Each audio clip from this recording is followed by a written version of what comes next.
Hi, welcome back to the Hill and Valley podcast. This is episode 4, where we talk about the client experience. I'm Tatiana. And I'm Rick. And we're just going to talk a little bit about our personal experiences working with a variety of clients versus maybe a more traditional path where you work with one client or you're in-house as a creative, just working for one company on maybe just one brand. So obviously as a freelance company, we're constantly working with a bunch of clients at once, juggling, I don't even know how many clients at this point, but let's say, for example, like 20 clients at a time coming in and out of our inbox, any given week, and kind of just talk a little bit about how that is. Do you think that you would prefer to work for like one client all the time? Like, what's your preference? So I think my preference would be to work for a few clients all the time and not maybe so many over like shorter periods of time. I'd rather work with a few clients for a longer period of time rather than like a lot of clients for like a few weeks, I guess. Yeah, I think I'd agree. Like, one of the things that I think about the most when I think about what it'd be like to work with like less clients is the redundancy of it and how exciting it is to be working with new clients all the time, and not only with new clients but with new projects, so it's like the more you work with one client or with less clients, the more monotonous your work gets, so you're doing kind of like the same thing typically. But as we have new clients coming in, it's like always some fresh stuff that I feel like keeps my creative juices flowing.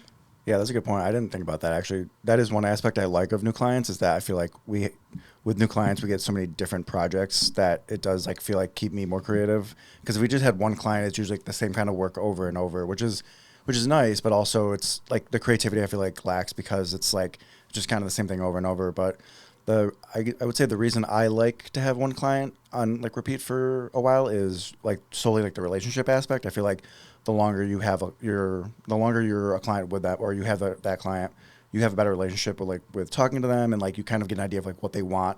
So I feel like there's less emails because you kind of like, oh, well, like, this is probably what they're going to want. So like it's not even worth the email. And I feel like that relationship like just grows over time. So Yeah, that's definitely something like I wanted to touch on is, when you establish like long-term relationships with clients, and maintain those relationships, it can be so beneficial not only to like the creative process but like to your own like stress levels. Like I feel like one of the things that people don't talk about a lot is like how stressful it is to be working like juggling a bunch of different clients at once. But I mean, or maybe that's like what turns people away from doing freelance, right? Is like the need to constantly be like looking for work is like maybe sometimes scary and like a little stressful. yeah. But I don't know. I guess we're at the point where we're not looking for work as much anymore. Like we're very lucky to be having like leads come to us, and obviously we're working and have work. But I feel like that's like the one thing that can be really stressful is like constantly working with new people. But when you have these maintained or like these clients over a long period of time, it becomes so much easier to work with them, and you like build that like trust with them. So like they kind of just like let you do your job and just like know that you're going to do it good, and you don't have to like send us many emails. Yeah. And I feel like that's why in the beginning, because Adam freelanced for a while, and I know that like eventually he wanted to, like he knew he wanted to start a company, but I feel like because of the amount of clients he was getting, or I guess the potential he saw, that he wanted to create a team. And I feel like that's what we've been doing the good for over the years, is like creating a team. Like I feel like every year we grow more and more. I feel like we're not just like, we don't keep a few employees and then just kind of get more clients. I feel like with more clients, we grow our team. And I feel like that's the only way we're able to handle all these clients, because if we had the amount of clients we have now, but only had like, the three of us, like me, you, and Adam, it would be almost impossible to do what we do now. Having Joel and Brian helps us a lot, internally, and then with also client relations, just keeps I feel like our business running like successfully. So Yeah, there's definitely like a fine balance of like how many different projects you can take on, like completely different clients you can take on, and how many people you have working on those projects. Because even if you just have like one client and you're taking on a ton of work from the one client, like a lot of people downplay how much work the like client communication and like producing like all that stuff, like just communicating with like a million different people takes up so much more time and like resources than anyone ever thinks it should. But like you said, with a team, it's definitely easier to have like a bigger variety of clients and manage that communication with all these different clients versus if you just have one person you're communicating with, obviously it's going to take less time and be more efficient. One of the things I wanted to say was like with that, like, is like clear communication. I feel like one of the hardest things about like maintaining relationships with clients is like communicating and like not just emails, but like like communicating in the sense like what needs to happen on a project, and then also like feedback about that project. Like we talk about revisions and feedback so much that it's insane. But do you want to talk a little bit about like how it is to work with a client that's really good at providing like clear communication for the project, like this is what we need and like this is what the outcome needs to be, versus like someone that like isn't as clear, because you're in the post-production process. So like how that upfront communication affects production and then that pipeline into post-production is really like pertinent, and a lot of people don't realize that.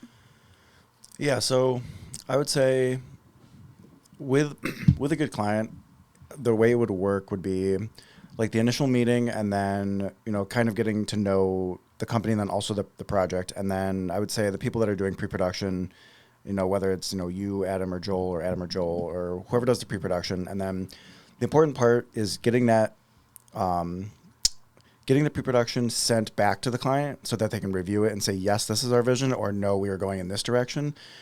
I feel like pre-production is often overlooked, and we learned that, I feel like 2 years ago, and I feel like last year we started getting better about it, and then this year I feel like we've been very good about it, so that when our projects do go into post, there's a clear vision of like what the outcome of the project will be, or like the editing process will look like. So I feel like after pre-production and they approve that, then, you know, we go into filming, and filming after that should be easier than, you know, if you weren't to do any pre-production, you know, because then you have like a shot list, you have a storyboard, you have a vision of what it's going to look like. And then in post, it's pretty much just following, you know, the pre-production and following the shot list again and in kind of into the story. And I feel like with that, there's way less revisions. And like when we've done that with clients, we've had that like that good structure, and, you know, we've had a contract, we've had all the pre-production, everything ready to go. We've only done like 2, maybe 3 like revisions, because it's like, yeah, this is exactly what we were looking for. You guys, you know, nailed it, because, you know, we had so much planning in the beginning. And a lot of that is like also communicating with the client in the beginning, not just like listening to their project or listening to what they want to achieve and then just filming it. It's trying to understand, okay, what are they trying to, you know, what are they trying to sell? What are they trying to, you know, like say to the community and stuff like this. So I feel like, you know, going from all of that, that just makes the revision process a lot easier. And then we have other clients where, you know, the pre-production has been less upfront, where the client was responsible for the pre-production and not us. And in that case, they'll either take a while to do it, or they'll do like less pre-production than they think. And then when it comes to shooting or post, you know, there's a little bit of confusion with the client and with us, where it's like, oh, well, you know, we thought this, and we're like, okay, well, you know, with what you guys sent, we were thinking this. And that's, I feel like that's solely just based on the lack of communication with the client, like in the beginning of the project. So yeah, it definitely, like, that upfront communication affects the entire process. And not only that, like the, you know, communicating clearly like what needs to be accomplished, but communicating like deadlines and, you know, we have contracts with every client for a reason, but like some clients don't even read that. And it's like, that is very clear. Like we have, you know, our standard 2 rounds of revisions, and then we get to the post-production process and they don't even understand our revision process or something. So I guess it's like, when we have these ongoing clients, they understand that process and they know how to make it work, and it's very efficient. So like, then it's super easy because projects, you know, move through the pipeline faster. You know, we feel good because we know what to expect. They know what to expect. But with new clients all the time, there's always that like chance that they're not going to be as attentive to the details or as communicative as we are requesting them to be. So that can be, you know, a hit or miss situation with any new client, I would say. Yeah, for sure.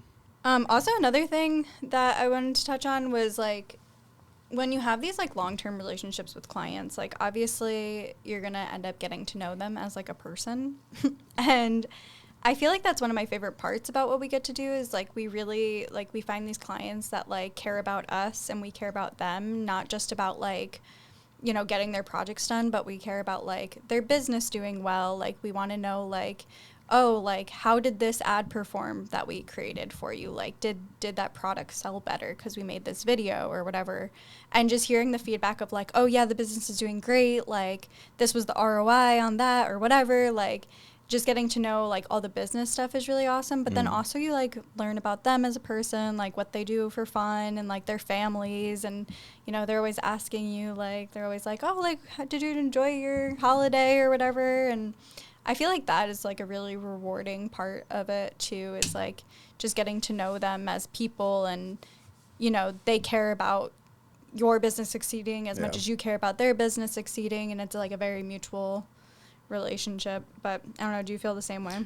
Yeah, I would say, honestly, I would say going from that, good advice would be to find clients that you like as people or as like a company, because a lot of the clients that, you know, Todd is talking about, we have a good relationship with them. We like their morals. We like what they're about. And so therefore, like when we have those conversations, you know, some of it's not about work, you know, some of it's about like what she said, like our holidays or like, how was your holiday or how's your family and stuff like that. And I feel like when you have clients that you can be very personal with, it just makes the projects, it makes working with them like a lot easier and just more fun, honestly. Yeah, sometimes on set it gets really fun too when you know have these relationships with these clients that, you know, you're almost friends at that point, and you can just like everything's much more like easy, go with the flow, and you just know them better.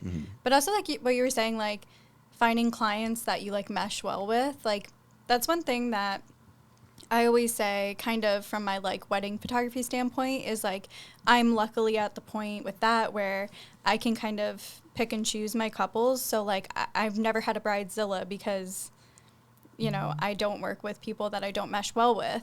And that's created a very successful, you know, relationship bonding for me and my clients personally. And that follows through with Hill and Valley, is like you definitely get a vibe with some clients like up front, where you can kind of know like whether or not you guys are going to work well together based on not only their personality, but like, you know, whatever upfront information you get about like what their business is or like what you're doing for them, what their goals are. Like you can tell usually like what kind of person they are and like if you're going to get along. And typically I would say, unless you're desperate for the money, to just let the jobs go that like, you know, aren't going to be like worth the headache that it's going to be when you don't agree with them, kind of. Yeah, no, yeah, for sure. And there's definitely like been times when we've worked with people where we're like completely on the other side of like what they are kind of like, or like you don't have to be like the same type of people, but it's like the personality and like how easy they are to work with. And like if you know that someone is like coming off the bat and they're like, oh, I'm so strict about this, and like I'm a hard ass, or are we allowed to curse? Do whatever. Okay. That's barely a curse. And like, you know, they're coming at you and they're like, this is how I want it, and they're just like very demanding. Like that's not how we work as a team. We work very collaboratively. We work very like together with each other to like make sure that, you know, the common goal is being achieved, and like no one is one, you know, last say or whatever, like with our team. Yeah. So whenever those kind of people come along, we kind of all just look at each other and we're like, I think this is a pass. Yeah, no, for sure. I don't know, is there ever a time that you've like, we've had a client, I have one client in mind that we like took on even though we were like, I don't know about this, and then it ended up being a huge headache, and we didn't even get to use the video for our portfolio.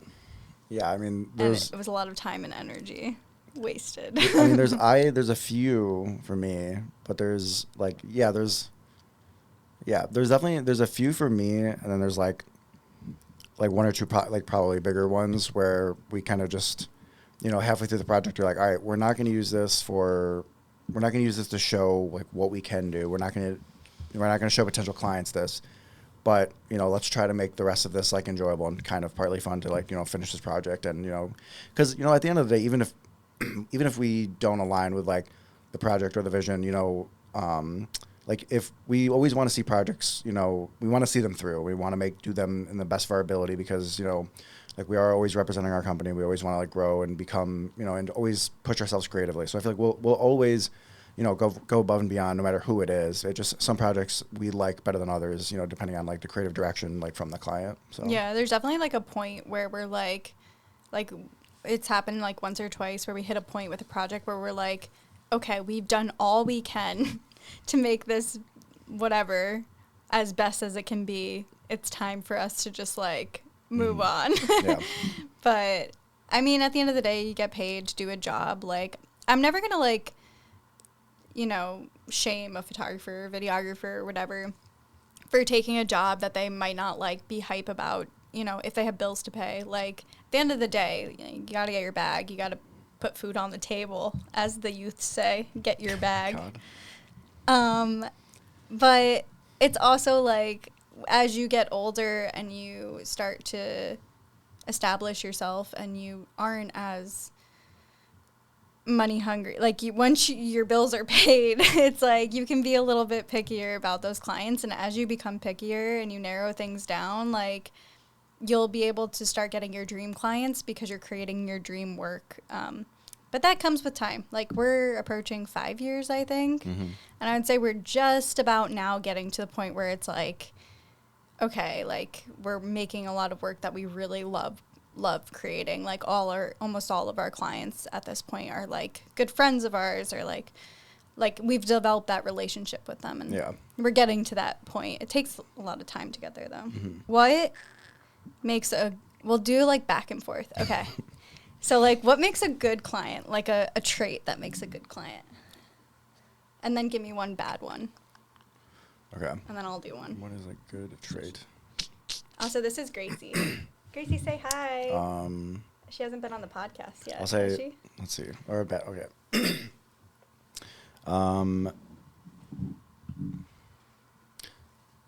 Let's see. They're quick to respond. That's a good one. And then you want me to give me a bad one? Yeah, give me a bad one. Trait. That was one of mine. A bad one. I know you got them. I just can't think of like how to put it into words, like exactly what I'm thinking. Okay, I'll let you think about it. Yeah, you go. I'll do one. I wrote notes. I think something that comes with a good client is when they have a general idea of what they want. And I don't mean that they need to have a whole storyboard or like a whole plan, because like that's honestly part of the process that we enjoy doing. But when they have a general idea of what they want, where they're like, I need to make an ad for this product and this is kind of the vibe I'm thinking. Maybe something like this location, and this is the reason why I need this. That is like a good client. A bad client would be like, hey, I need to make an ad for this water bottle. And that's all they give you. And then you're like, oh, can I get more details about your project? And they're like, just need to make an ad for this water bottle. And it's like, come on, like that doesn't give you anything. So like that's one of my good and bads. Did you come up with a bad one? No, I can't think because Come on, I got things I could say for days. I have one from the other day, a bad one. So I have one bad one. I guess. Go ahead. So I would say emailing is fine, but contacting us with our personal numbers after work hours. Now, I only say that because, let me rephrase that. So contacting us after work hours, if we specifically already told them not to do so. If they do it once or twice, that's fine. But if we say, hey, don't do this, and then they continue to do it, I feel like that's just pushy, especially if it's our personal numbers and not like the email, because we get emails at any time of the day, and that's fine. We can either respond to them or not. But when somebody texts or calls you on your personal number, then, with phones nowadays, you feel like you almost have to respond right away. And I feel like it just gives like a sense of urgency that is, I feel like, unnecessary for 99.9% of projects, if not all of them. So I feel like that would be my only bad trait, is if a client, does that repeatedly after us, trying to make that boundary. So Yeah, I had that one down too. Annoying by over contacting. I think that there's a degree of ease that comes with, especially like long-term clients, like to have your personal number. I try my best to really not give my personal number to our clients. Yeah, I do too. Adam's the worst at that. Adam gets calls all day, every day. But there's definitely a degree where it becomes easier to communicate that way. But it's also like a very fine line that you walk, and it's especially like really dependent on the circumstance and the client, because I really try not to text my clients unless that's their preferred mode of communication. And then I only text them or call them during business hours. But, we've been working with people in different time zones, or like people that are like working, odd hours. And then it just becomes like a free for all of like, they think that they can communicate with you at like any time, which isn't fair to us for like our personal lives or like our mental health, just like taking breaks from work. I had like people trying to contact me while I was on vacation, and I didn't even have service. So I didn't even get their text messages until I got back into the United States, after I had told them, I'm not going to have service. Please email us because I will not receive your messages. And, some of them were kind of urgent, some of them weren't. But like when you upfront tell someone, like, this is the best way to communicate with me or my team, like, please use this form, and then they go and do their own thing, it's just, like, that's the first way to, like, kind of upset me, because it's, like, disrespect at that point. It's like, can you just listen to the words that I'm trying to tell you? Because this is the easiest thing for, like, both of us. Yeah. Well, and going off of that, it's also the easiest for people to email us because since we're a team, we can all see the email. So every thread that we have with a client is all logged, and like we can just go back very easily and look at the conversations. When somebody texts one of us, it gets lost. We've had this several times. Things have gotten lost just because of text, and then it's like that person's responsibility instead of like everybody as a team responsibility when it's an email. So that's the other big reason for me that I want everything to go through the emails. Now, if it's a simple question, sure, you can like text or call us. But I feel like if it's a bigger question regarding the project, it should always be emailed, because then all of us can see it. So yeah, that's actually a great point, and probably something that not a lot of businesses do. I don't know if a lot of small businesses do this, but we only have info@hillandvalley.com. Like, we use that one email address if you want to contact any of us, and we love that method because then our clients aren't like trying to figure out who to email if someone's not responding back. Like, let's say a client is like trying to contact Rick, and they're like, hey Rick, this is my question, and then they send it and they don't hear back from like Rick for like 3 days from his private email. Like, none of us know that Rick hasn't responded. So like it kind of, gives that client, like, maybe it's something urgent. Maybe Rick's on vacation, maybe he's out sick.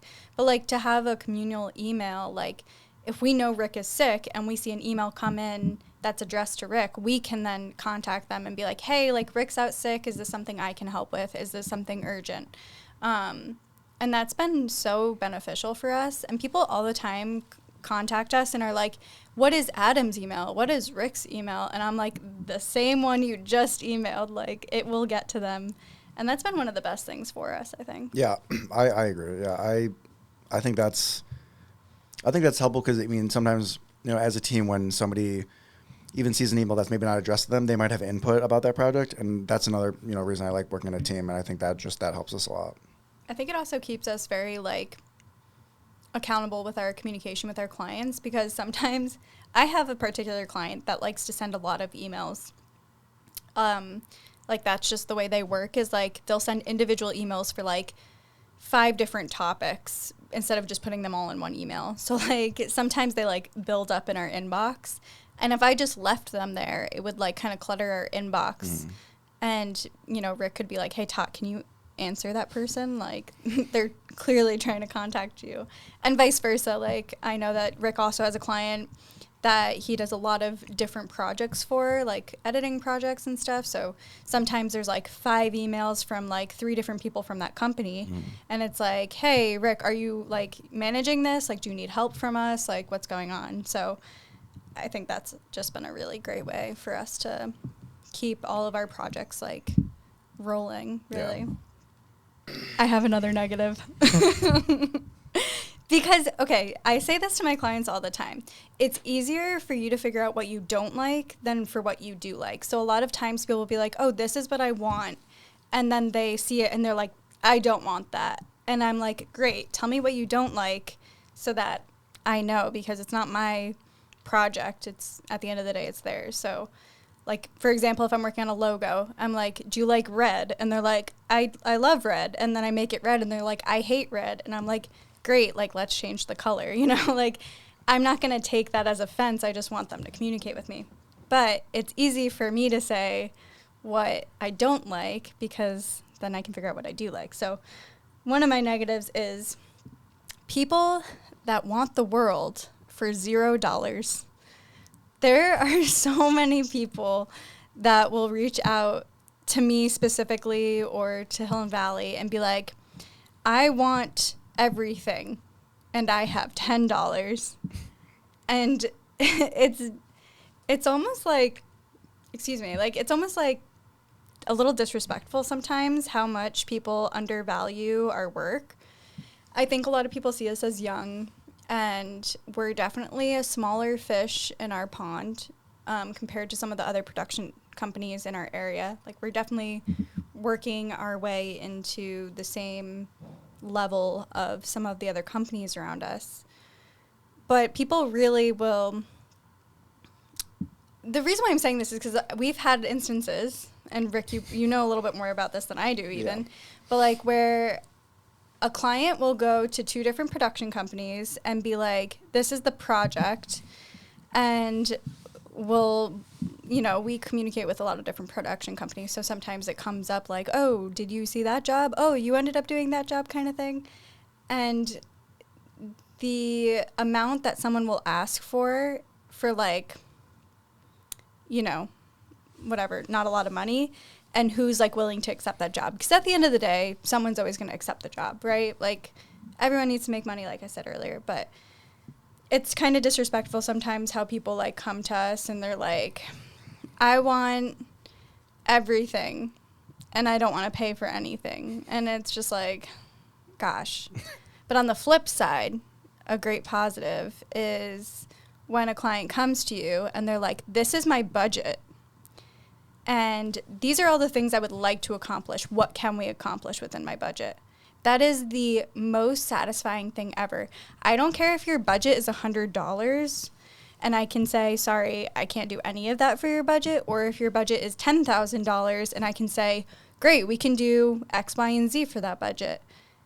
I don't care what the budget is. As long as you come to me and you're like, this is my budget, what can we do for this? If you come to me and you're like, I have $100 and I need all these things, and I say, I'm sorry, we can't do that, and they're like, ugh. Like, you know what I mean? Yeah. It's so frustrating. Like, they're like, why would it be that much? Oh, you know what my biggest pet peeve is? When they're like, hey, I saw the estimate. Can you do a line item estimate for me? No. It's a project-based price. I gave you the price. Don't try to nickel and dime me. I guess going off of that, the one negative trait I'll say about certain clients would be, if you have a client that you've been working with for a few years, and then like in your price with them has stayed a little consistent because, they are essentially grandfathered in, as, some places do. We even do that with some of our clients. And even so, they'll feel like they need to shop around for other people, for other creative businesses. And then that's kind of, I feel like that's where, for me, that's where the disrespect comes in. Because it's like, we've provided you a service that you've liked because you've been with us for, several years. And so now you're trying to go to a different company to, I guess, either find a different, like a lower price, or just find something better. But which is weird, because if you have liked working with somebody, for that many years, I feel like it would just be weird to go to a different company or use a different person for the same thing. And I know there's different reasons for that, but I feel like for me, that's like where the disrespect comes in, especially if our prices are like the same that we've given them for years. And then, you know, I just feel like that's like the only, I guess, another negative thing I would say.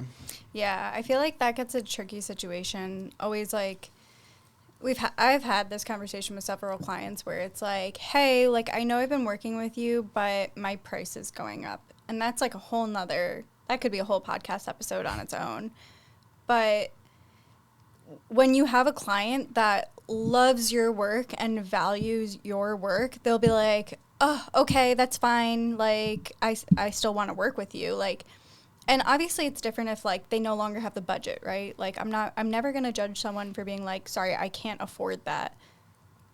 That's okay. We'll part ways amicably because that's how business goes. But for someone to then haggle you and be like, but I've been paying this for whatever, or like, oh, well, now I don't need this, so it should still be the same price. Like, that's when it gets to be like, come on, like, the cost of doing business goes up over time. Everyone knows this. The cost of, you know, everything has gone up substantially in the past couple of years post-pandemic. Oh, I shouldn't have said the P word. Beep out.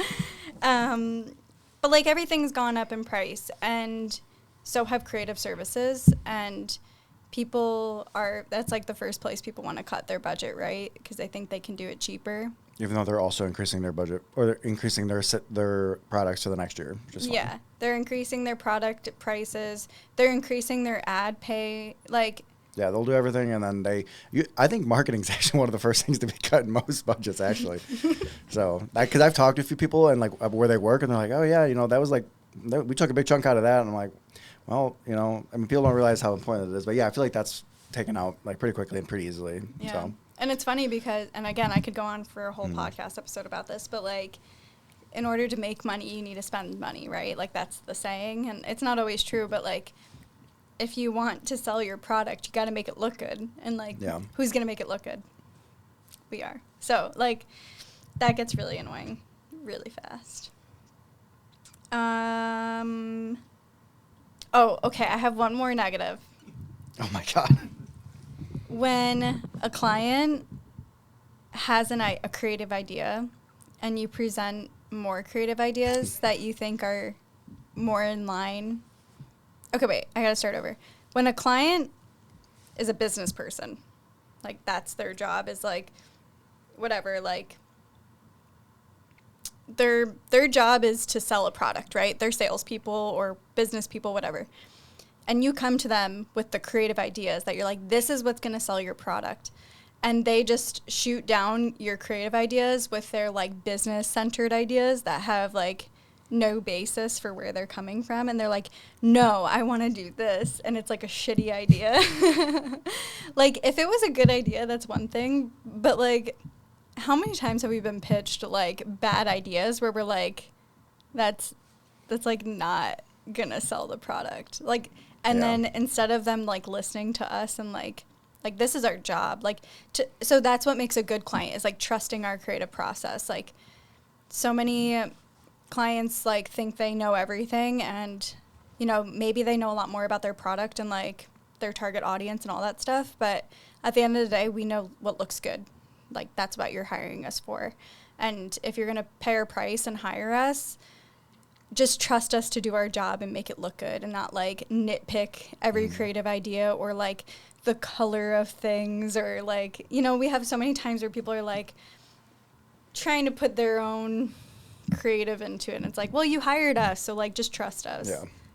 That's what makes a good client, when they're like I have one client in mind that saw like a video and he was like, looks great, awesome, yeah, I'm gonna put it up right now, and it's like before we even saw that email, it was like up.